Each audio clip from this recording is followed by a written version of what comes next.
I wanted to talk a little bit today about just sort of some history on technology transitions and give people some perspective, hopefully, on what technology transitions means to the Department of Energy and to the national laboratories.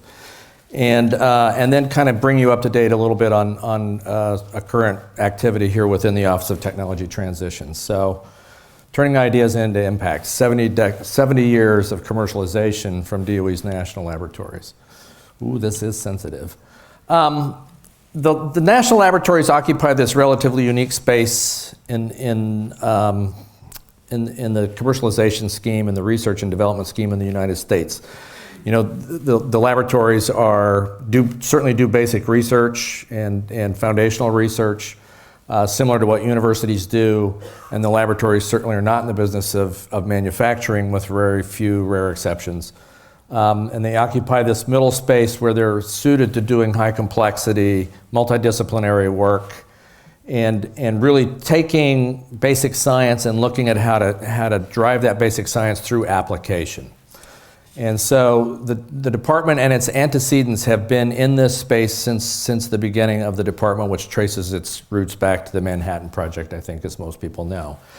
And the department has been at the center of science-driven technology in this country for 70 years. And if you look at that time frame, estimates are that about 50% of the overall economic growth in the United States has been through science and engineering driven technology.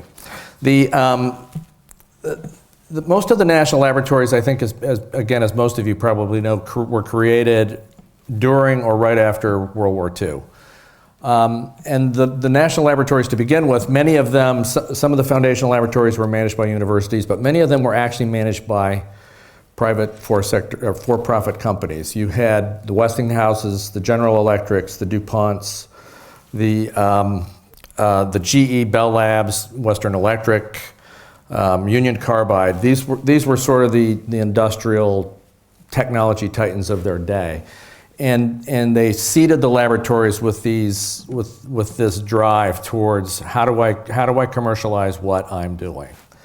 So from the department's perspective, again, there's been this foundation built within the laboratories to drive technology from that foundational discovery out to an application, and ideally a commercial market-driven application to put that technology to use to.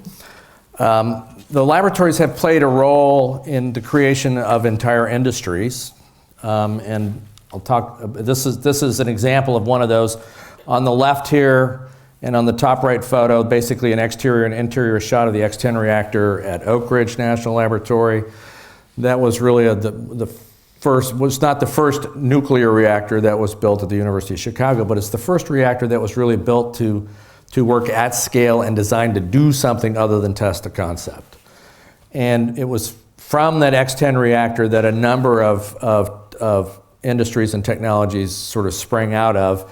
But the Department of Energy and its antecedents, again, and its laboratories really were the center of creation for the nuclear power industry in this country. So that's one example of an entire industry that basically grew out of an idea and into being in this country from the national laboratory system. Something I want to talk about a little bit, the radioisotopes, and I abbreviated pharmacology, but radiopharmacology is an example of another industry and set of technologies that grew out of the laboratory system beginning in the mid-1940s and forward to today. That partly, again, the X-10 reactor was designed to produce radioisotopes. It was initially the scale production reactor for producing plutonium. And so it led the way in terms of how do you actually manufacture radioisotopes that can be used for a multitude of purposes. And so today you have a set of industries and a set of technologies that are out there that sprang again out of the laboratories for the manufacturing of radioisotopes that can be used for things like industrial radiography, imaging.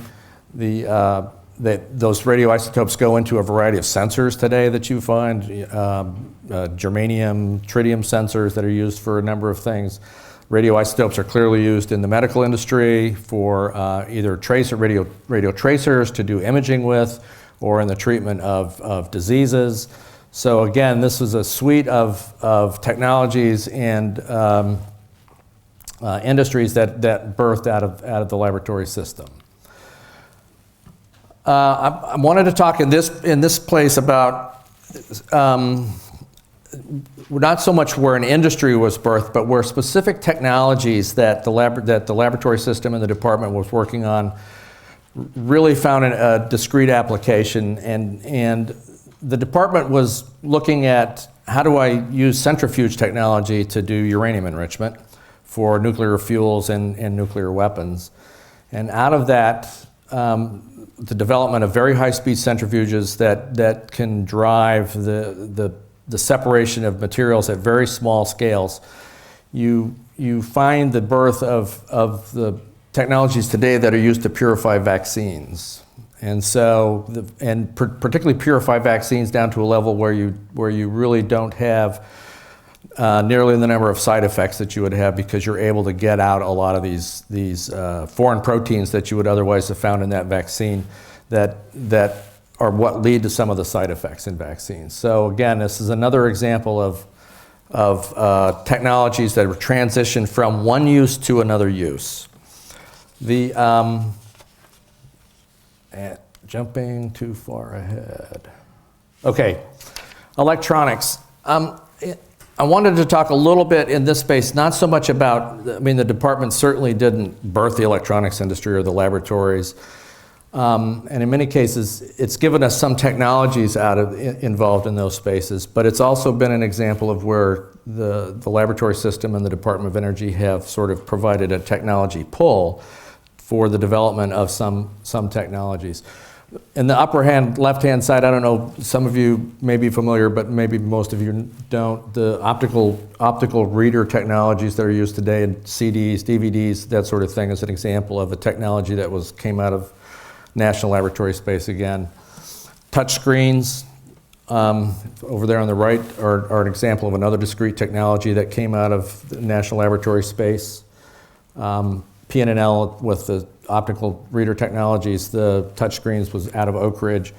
The bottom left here is a supercomputer at Argonne National Laboratory, and certainly the Department of Energy is not didn't create or develop supercomputers, but through the research programs that the department has undertaken over the years, it has driven drastically or radically driven the increase in, helped to drive the increase in computing technology that we've seen in the country over the last 60 or 70 years.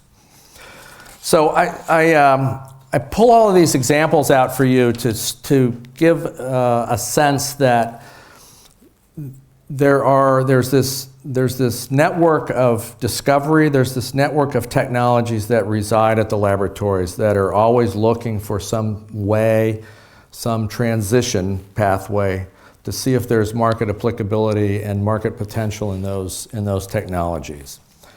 And there's a variety of ways, and all three of the previous speakers, David, Doug, and Mark, did a really great job in sort of showing you all how these networks get built, I think, to a large degree. And that's, they get built by formal partnerships and formal arrangements with program offices. They get built with informal arrangements, with laboratory researchers and DOE program managers and things like that, going out and meeting with people from private sector companies.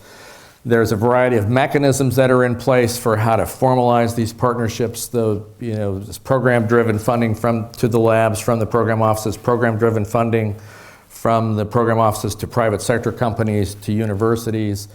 There's funding opportunity announcements that go out. There's cooperative research and development agreements. There's strategic partnerships projects, which used to be work for others. There's technical assistance. So there are a variety of ways and mechanisms that the Department of Energy and its laboratories work to develop these pathways to transition technology that's developed within the laboratories out into the private sphere. Just by way of Yeah. I wanted to just show you guys one metrics chart, that's all. I didn't want to throw a bunch of numbers up at everybody. But just by some sense of scale here, you can see there's 702 active cooperative research and development agreements. There's 2,021 strategic partnership agreements. There's 5,861 active licenses of intellectual property from the laboratories with some private entity out there. There's 67 agreements for commercializing technology, and there are 6,748 active projects at DOE user facilities. All of those represent some form of a partnership that's designed to get some technology developed, matured, and transitioned into some usable product or service. Additionally, there have been 1,588 inventions disclosures. This was as of last year. 1,144 patent applications, 822 patents issued, 482 commercialized technologies, $231 million on strategic partnership projects, $64 million out on cooperative research and development agreements, $29 million for agreements to commercialize technology, and $37.8 million in licensing income that actually comes back to the laboratories from licensing intellectual property. So again, a huge amount of intellectual property residing at the laboratories, looking and available for some market opportunity that might be out there. The last thing I wanted to talk about just quickly was the Technology Commercialization Fund.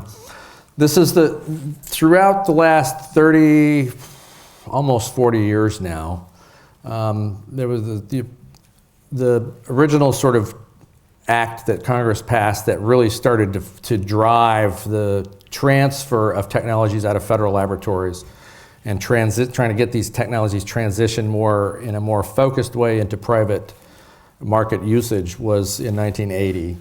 So there have been a variety of mechanisms and encouragements and incentives built into the federal laboratory system, not just DOE certainly, but across the federal government, that have been in play. The last one of which that from the Department of Energy's perspective is this Technology Commercialization Fund. This was originally authorized in 2005 in the Energy Policy Act. We just started in the last couple of years to try to really drive it and fully implement that requirement of the statute. It's focused on commercializing promising energy technologies. It does require a 50% match from any private sector entity or non-federal funds to go into any project. And the commercialization fund itself is just open and limited to DOE facilities. But it is another mechanism that's out there trying to drive and facilitate getting technologies out of the laboratories and into some usage within the private sector. So I know we're running a little bit short, so I'm going to cut it off there. But anyway, thank you very much.